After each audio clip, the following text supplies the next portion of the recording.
Malam hari ini saya akan menjelaskan tentang perspektif sosioteknis terhadap sistem informasi ya.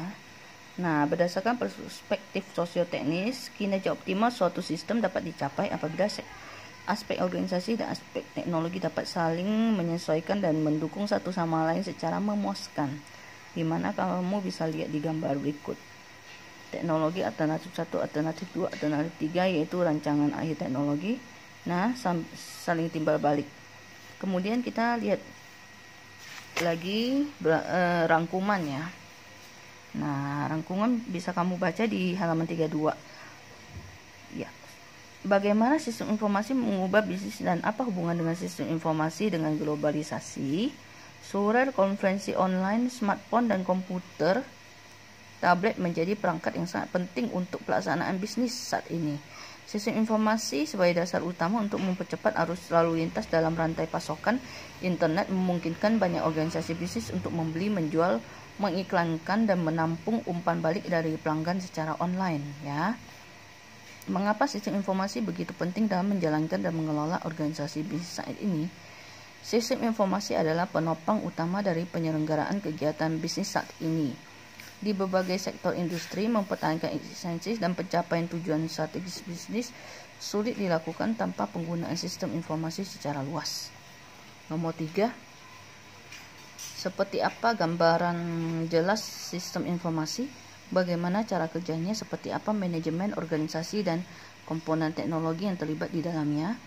Nah, dari sudut pandang teknis, sistem informasi mengumpulkan, menyimpan dan menyebarluaskan informasi dari lingkungan organisasi maupun kegiatan operasional perusahaan untuk mendukung fungsi organisasi seperti pengambilan keputusan, komunikasi, koordinasi, pengawasan, analisis, dan visualisasi.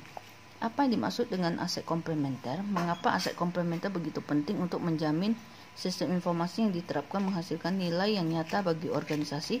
Nah, dengan tujuan memperoleh nilai dari pengimplementasian sistem informasi, organisasi harus menunjang investasi teknologi mereka dengan investasi komplementer yang sesuai dalam organisasi dan manajemen. Nah, aset komplementer dapat berupa model dan proses bisnis yang baru, budaya organisasi dan perilaku manajemen yang mendukung standar teknologi yang sesuai, regulasi dan hukum. 5. Cabang ilmu apa yang digunakan untuk mempelajari sistem informasi?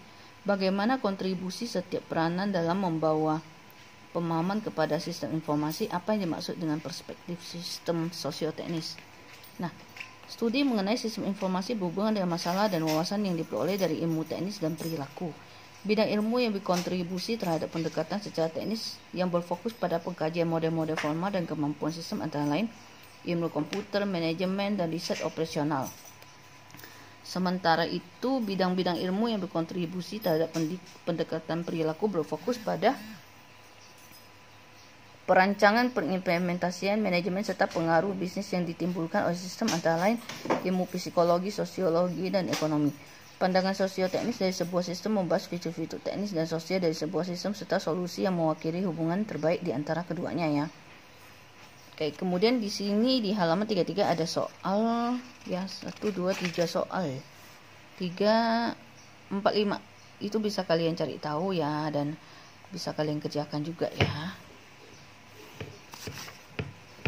Kemudian ada di halaman 36, apakah rekaman medis secara elektronik merupakan jawaban untuk bidang perawatan kesehatan? Nah,